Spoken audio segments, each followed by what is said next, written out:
Lambang unsur CO itu? CO, CO, karbon dioksida. unsur-unsur. Ganti. Mana? ZN, ZN zinc. PT, PT.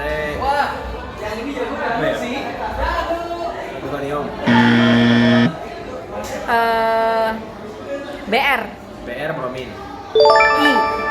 I Kelas berapa?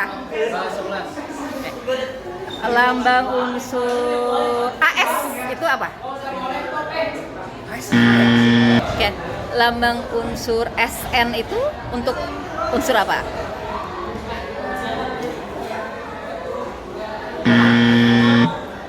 N kalau gitu N. Yang keras? Assalamualaikum warahmatullahi wabarakatuh. Perkenalkan, saya Alina Novianti SPD. Saat ini menjadi guru yang mengampu bidang studi kimia di SMA Negeri 2 Bogor. Semuanya berawal dari keprihatinan saya saat menemukan siswa-siswa di kelas 11 dan 12 yang belum hafal lambang unsur. Padahal menghafal lambang unsur itu adalah materi dasar yang harus mereka kuasai sebelum masuk ke materi-materi lanjutan. Misal, akan ada kesulitan bagi siswa saat harus belajar tata nama senyawa di saat mereka belum hafal lambang unsur. Demikian juga akan ada kesulitan ketika mereka harus belajar menuliskan persamaan reaksi setara ketika mereka belum hafal lambang unsur. Menghafalkan lambang unsur yang lazim dilakukan adalah dengan menggunakan teknik jembatan keledai.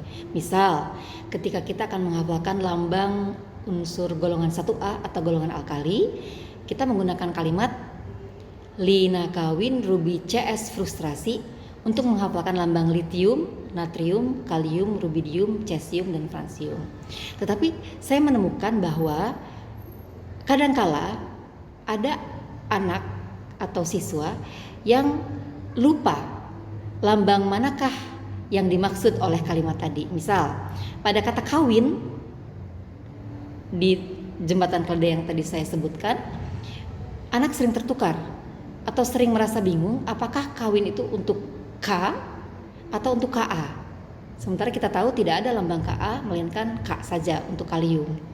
Demikian juga pada kata mogok yang biasanya kita pakai untuk menghafalkan lambang golongan 2A alkali tanah. Mogok itu sebetulnya untuk magnesium, tapi anak-anak sering menganggap mogok itu adalah MO, padahal MO itu adalah molibdenum. Maka saya mencoba mengubah cara menghafalkan lambang unsur dengan menggunakan lagu. Harapan saya jika dengan menggunakan lagu dan lagu itu terus diulang-ulang, maka lama-lama anak-anak akan hafal dengan menghindari kesalahan yang biasanya terjadi pada saat anak-anak menggunakan teknik jembatan keledai. Nah, untuk menarik minat anak-anak, maka saya mengadakan sebuah lomba menggubah lagu dengan menggunakan lagu-lagu yang sudah ada, lagu-lagu yang populer, dan anak-anak tinggal mengganti liriknya dengan menggunakan lambang unsur yang akan dihafal.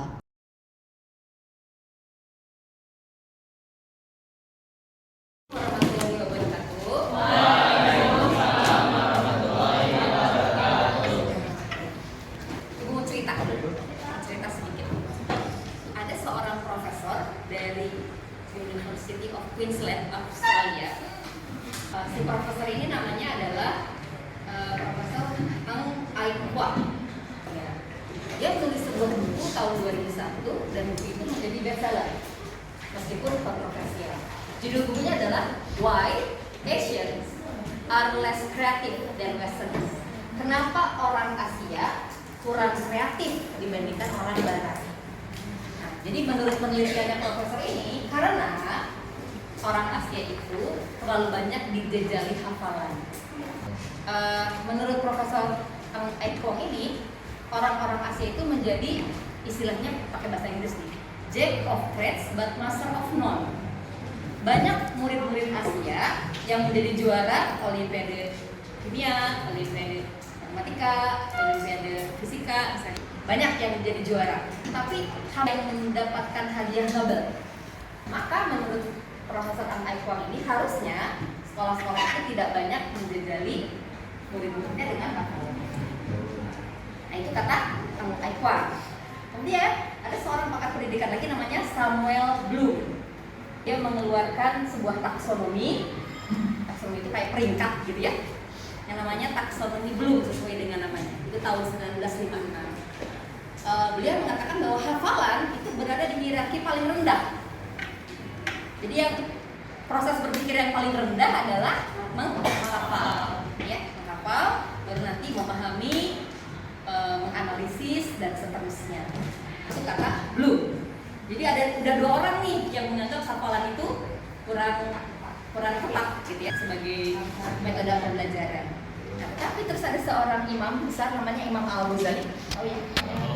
Kata Imam Al-Ghazali juga sama, hafalan itu berada di level paling rendah. Tetapi bedanya adalah Imam Al-Ghazali mengatakan bukan proses berpikir paling rendah. Kalau yang 2 tadi kan, yang Profesor Ang Ai Kwang sama yang Samuel Bloom mengatakan proses berpikir paling rendah adalah menghafal.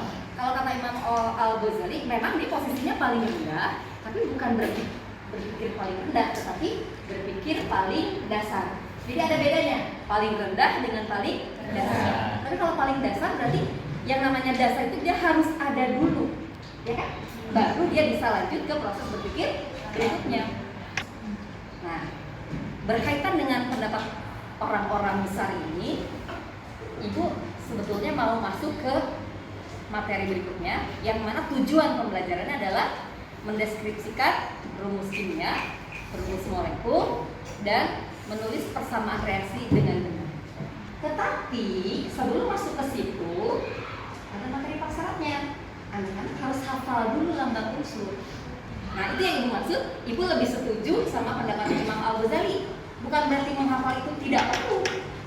Dia perlu. Maka hari ini anak-anak akan dibagi jadi 4 kelompok.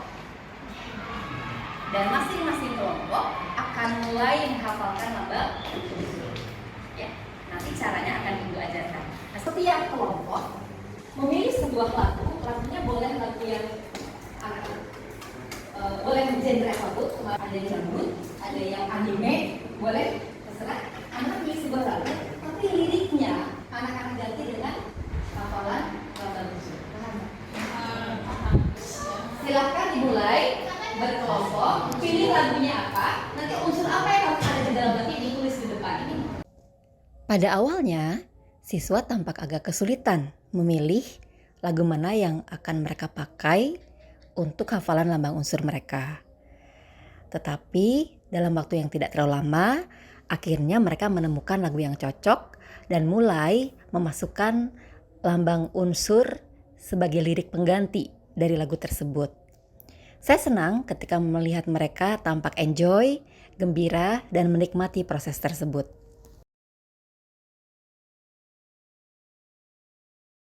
C itu karbon, H itu fosfor, N itu fosfor, Na untuk natrium, K untuk kalium,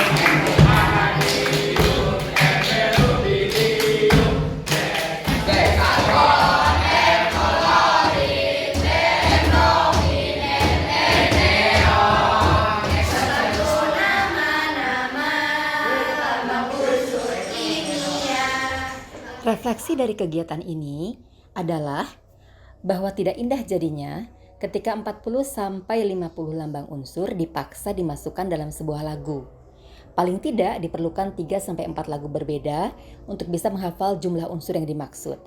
Seharusnya saya meminta setiap kelompok dalam satu kelas untuk menggubah lagu dengan deret unsur yang berbeda setiap kelompok, sehingga nantinya setiap kelas akan punya 3-4 lagu dengan jenis unsur-unsur yang berbeda, yang jika mereka ulang setiap pertemuan di kelas akan memungkinkan mereka untuk hafal lambang unsur dalam satu semester.